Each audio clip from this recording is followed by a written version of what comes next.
Oh, to see you.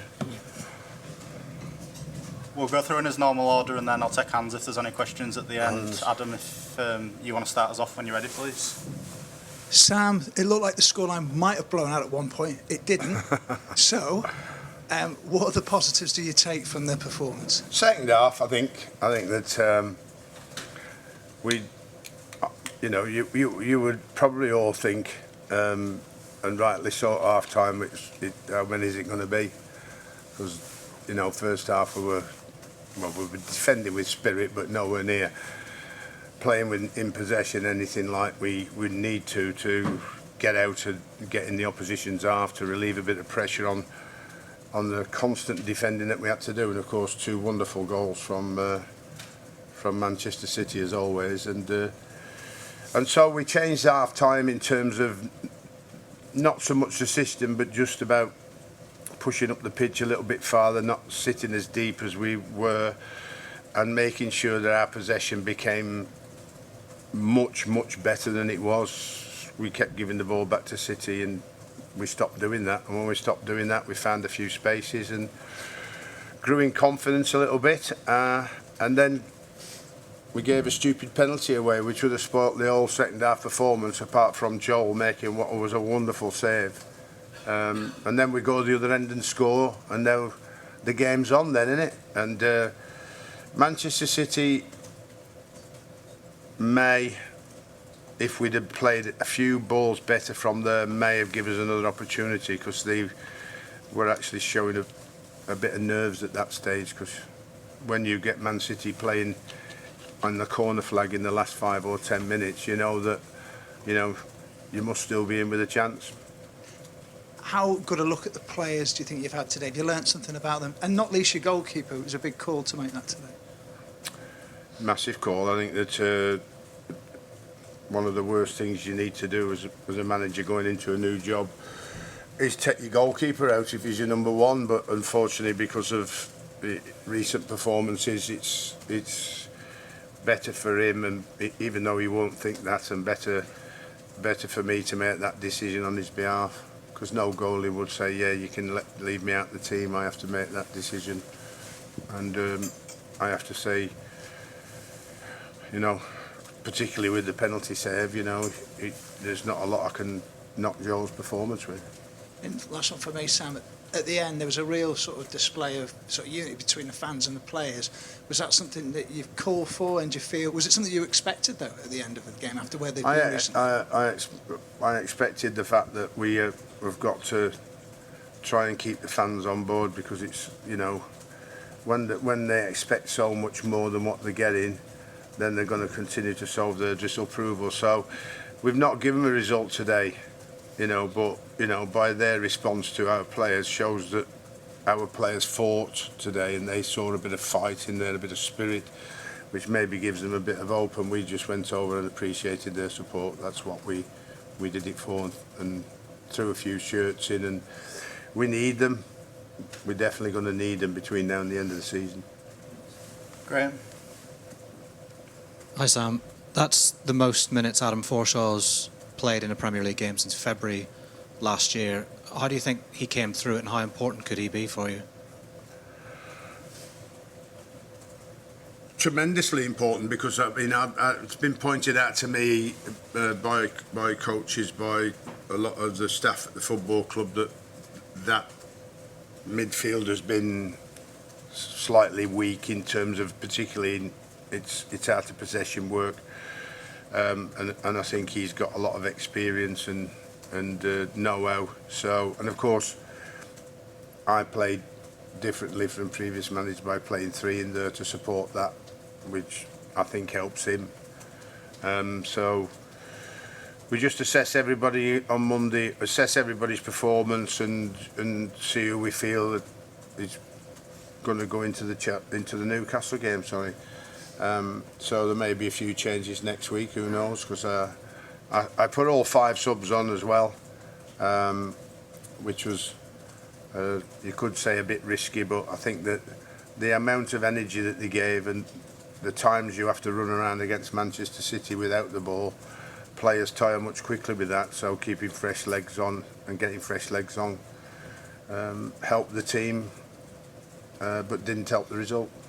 What was the mood with the players afterwards? Were they upbeat after the fans gave them A that? little bit. I mean, I'm not upbeat because I've got no points. Like I mean, but I am pleased with what they've done in the second half and not embarrassed themselves and showed some fighting spirit. Like I mean, you know, so we can build the confidence next week again, and we can build the confidence on the second half performance, and we can play a lot better for 90 minutes next week, not just 45.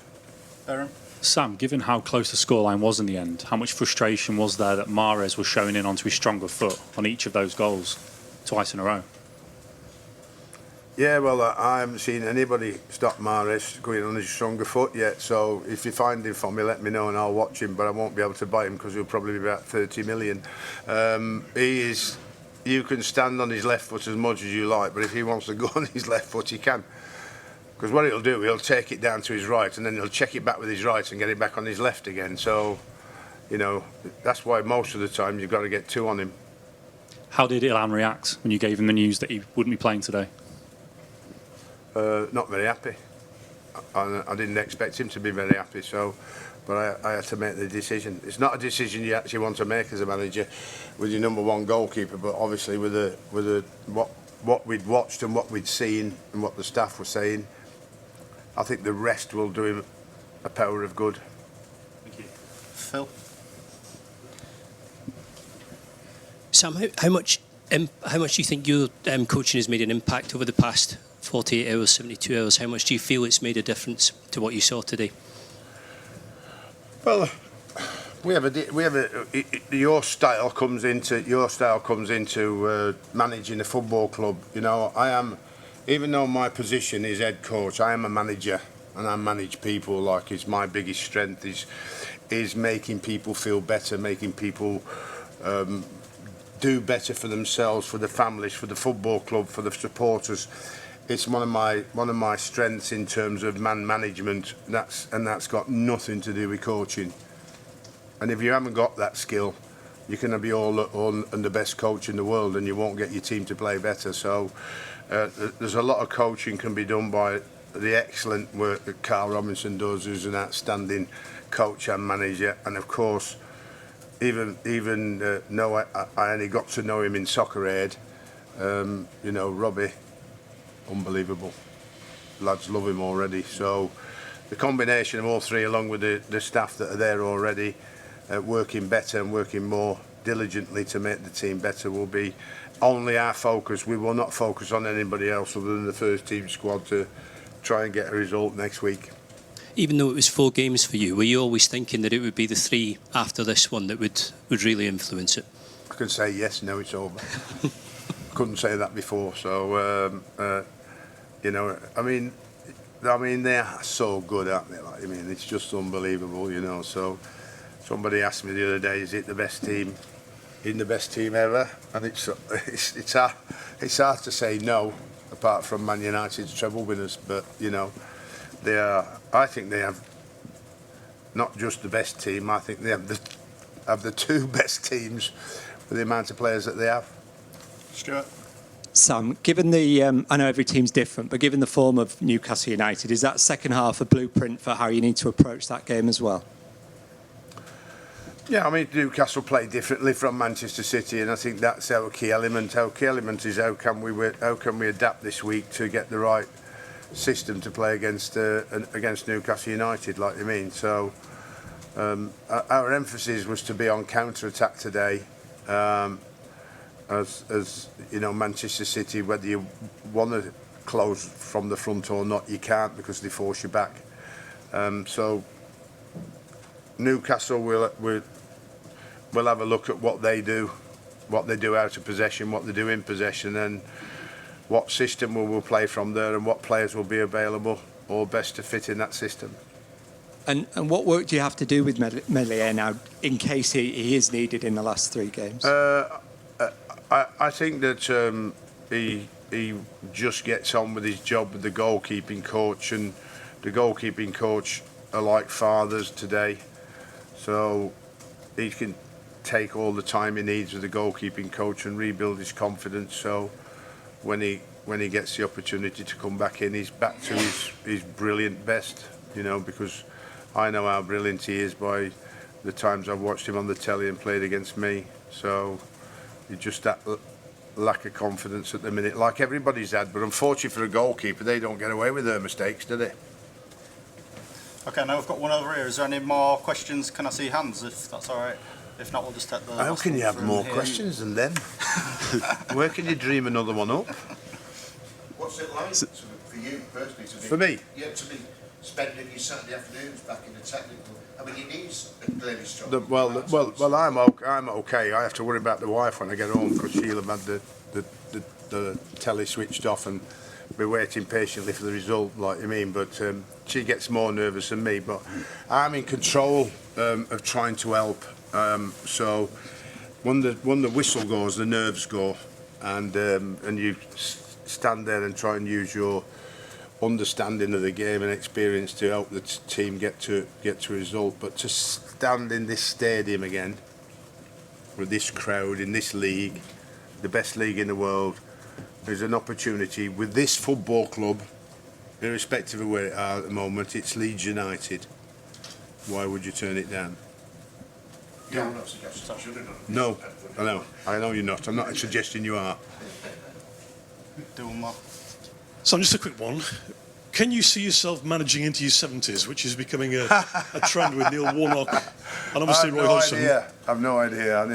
I thought I wouldn't be sat here managing today. I've never moved so quickly in my entire life than starting last Monday, and then from last Monday standing in the dugout and watching Leeds play Manchester City with Carl Robinson and Robbie Keane. I mean, it was supposed to be Sammy Lee, but for the judge.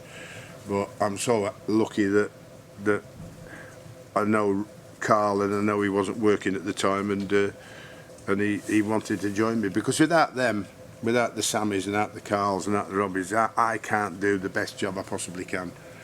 All the other staff that are there, I don't really know, but they're professionals and get on with the job. But the amount of we haven't stopped talking for the last 4 days, not just at the training ground, but we've been together all night, every night, plotting, talking, you know, and listening and trying to find the right formulas.